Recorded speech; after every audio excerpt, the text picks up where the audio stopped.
Muy buenos días a todos. Nosotros somos el grupo 3 de la sección H del curso NIF 1. Estamos integrados por Catherine Ramos, Wendy Morales, Eddie Orozco, Luis Felipe Fajardo, Adriana Hernández y su servidor Abner Sandoval. En esta oportunidad vamos a hablar sobre AMIC 10, hechos ocurridos después del periodo sobre el que se informa. ¿Cuáles son los principales objetivos que menciona esta norma? Los objetivos es prescribir cuando una entidad debería de ajustar sus estados financieros por hechos ocurridos después del periodo sobre el que se informa y la información que tiene que revelar la entidad debería de efectuar respecto a la fecha en que los estados financieros fueron autorizados para su publicación. ¿Cuál es el alcance de esta norma? Esta norma pues será aplicable en la contabilización y en la información a revelar sobre los hechos ocurridos después del periodo sobre el que se informa. ¿Cuáles son las definiciones de esta norma? Una de las definiciones son hechos ocurridos después del periodo sobre el que se informa.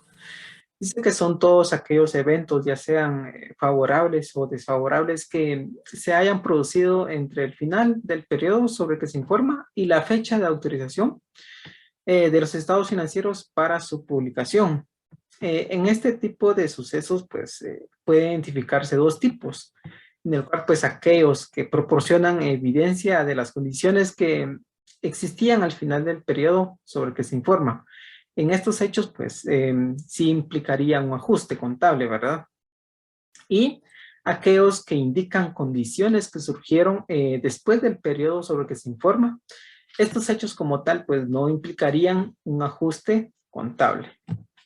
Muchas gracias. Para continuar con la NIC 10, revisaremos las fechas para publicación de estados financieros según la estructura organizativa de la entidad. Para esto, las fechas para publicación cuando se presentan a sus propietarios corresponderá de la siguiente forma. Los estados financieros se consideran autorizados para su publicación en la fecha de su emisión y no en la fecha en que los propietarios los aprueben. Para entender mejor esto, tenemos el siguiente ejemplo. La gerencia de una entidad completó el 28 de febrero el borrador de estados financieros para el periodo que terminó el 31 de diciembre. El Consejo de Administración u órgano de gobierno revisó los estados financieros el 18 de marzo, autorizando su publicación.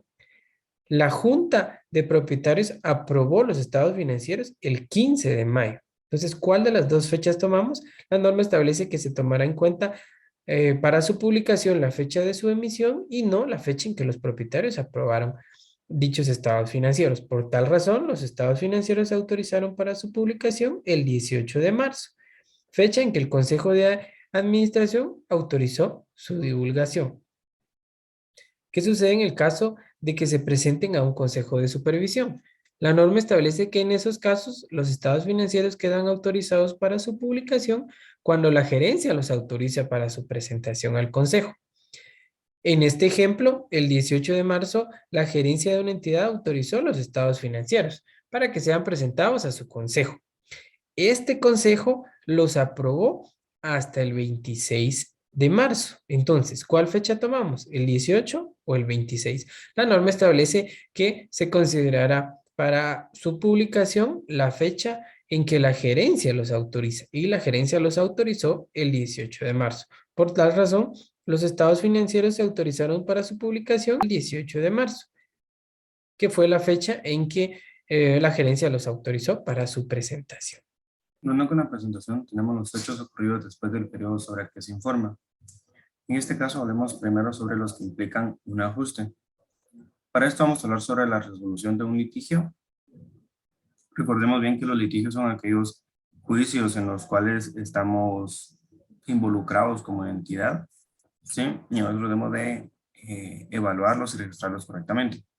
En este caso nosotros debemos de evaluar tres criterios importantes para el registro de un litigio, que en efecto ha sido un suceso pasado, puede ser un litigio contra un cliente o viceversa contra un proveedor. Nosotros evaluamos la cantidad de recursos que vamos a desprendernos al momento de que se dé una resolución de ese litigio, la fiabilidad en el reconocimiento adicional, nosotros vamos a tomar en cuenta también otros que implican ajuste como información posterior. Dentro de la información posterior vamos a considerar a los clientes y al valor neto razonable, por ejemplo. Sí, pueden existir muchísimos más sucesos que deben de reconocerse y que los hemos obtenido mediante información posterior. Por ejemplo, una bodega que se dañó o que ya no es utilizable. En este caso pueden ser clientes que se fueron a la quiebra y por ende pues, ya no van a ser parte de nuestras cuentas por cobrar. Tenemos también el tema de los pagos posteriores a la fecha en la que se informa, por ejemplo, los bonos, comisiones y participaciones en las ganancias. Estos bonos y comisiones puedan ser resultado de las utilidades del año anterior, o sea, el periodo que estamos revisando o el que estamos presentando y que debamos de realizar las provisiones correspondientes. Así también debemos de saber que si dentro de la información posterior que nosotros obtenemos, identificamos de que existió algún fraude entre los clientes o entre la información financiera que se está presentando, esto también va a requerir un ajuste en los estados financieros. Aquellos hechos posteriores que no implican ajuste pueden ser la reducción en el valor de las inversiones. Por ejemplo, si nosotros tenemos una inversión registrada a un valor y esta, por la caída del mercado, un mes después o varios días después incluso de haberse terminado el periodo sobre el que estamos informando, este no va a reconocer un ajuste, ya que esta es la naturaleza de las inversiones, es tener una alta o una baja en el tiempo. Y en el caso de la caída del valor razonable, quiere decir que los inventarios realmente ya no se pueden vender al precio que se habían estimado, que en efecto cuando se hizo el reconocimiento ese fue el valor que se podía utilizar, pero posteriormente a eso pues, el valor razonable es un convenio entre dos partes de iguales capacidades en las cuales convienen venir y comprar y hacer uso de esos recursos. Muy buen día, mi nombre es Catherine Ramos, siguiendo con la presentación de la NIC número 10 que habla acerca de los hechos ocurridos después del periodo sobre el que se informa, vamos a tratar ahora acerca del tema de los dividendos.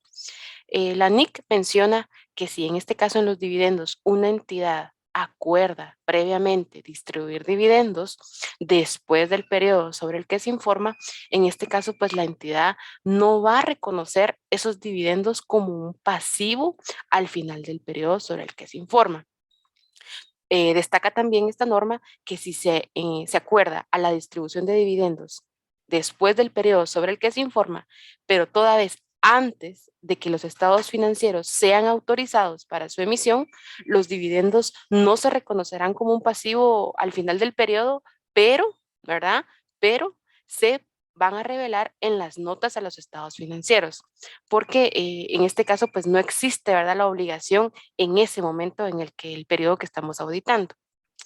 Ahora, esto lo podemos encontrar en el párrafo número 12 y 13 de la norma. Ahora vamos a hablar acerca de hipótesis en negocio en marcha. Este tema es muy amplio y en esta NIA destaca, ¿verdad?, que una entidad no va a elaborar sus estados financieros sobre hipótesis de negocio en marcha si la gerencia determina después del periodo sobre el que se informa si tiene una intención de liquidar o cesar sus actividades, ¿verdad? O bien que no exista otra alteración para poder hacerlo. También destaca lo mencionado en la NIC 1, que habla sobre la revelación de esta información. Pues en este caso, en el inciso A, podemos mencionar los estados financieros no se han elaborado sobre la hipótesis de negocio en marcha, y el inciso B, la gerencia es consciente de la existencia de una incertidumbre importante, ¿verdad?, relacionado con estos eventos o dudas significativas sobre si la entidad pues tiene la capacidad para continuar, ¿verdad?, su negocio en marcha. Pues estos eventos o circunstancias toda vez exigen revelar esta información después del periodo sobre el que se informa. Muchísimas gracias por la atención. Seguimos con la presentación. Dentro de la información a revelar, vamos a ver lo que es la fecha de autorización para la publicación, la actualización de la información a revelar sobre condiciones existentes al final del periodo sobre el que se informa y los hechos ocurridos después del periodo sobre el que se informa que no implican ajuste.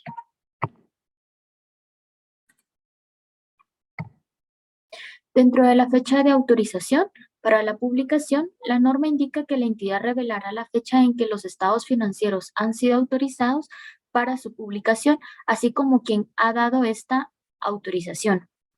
Si los propietarios de la entidad u otros tienen poder para modificar los estados financieros tras la publicación, la entidad revelará ese hecho también. La norma menciona también que es importante para los usuarios saber en qué momento los estados financieros han sido autorizados para su publicación. Esto ya que no reflejará eventos que hayan ocurrido después de esa fecha. Y dentro de la actualización de la información a revelar sobre condiciones existentes al final del periodo sobre el que se informa, acá menciona la norma que sí, después del periodo sobre el que se informa, una entidad recibiese información acerca de condiciones que existían al final del periodo sobre el que se informa, actualizará la información a revelar relacionada con esas en función de la información recibida. El ANIC 10, párrafo 21, nos menciona sobre hechos ocurridos después del periodo sobre el que se informa que no implican ajuste. La no revelación de información podría esperarse razonablemente que influya sobre las decisiones que los usuarios principales de los estados financieros con propósito general toman a partir de los estados financieros, que proporcionan información financiera sobre una entidad que informa específica. Por consiguiente, una entidad pues revelará información sobre cada categoría significativa de hechos ocurridos después del periodo sobre el que se informa que no aplican ajuste, los cuales son la naturaleza del evento y una estimación de sus efectos financieros o un pronunciamiento sobre la posibilidad de realizar tal estimación. Algunos ejemplos de hechos ocurridos después del periodo sobre el que se informa que no implican ajuste, que por lo general darían lugar a revelar información, son una combinación de negocios importante que ha tenido lugar después del periodo sobre el que se informa o bien a la disposición de una subsidiaria significativa.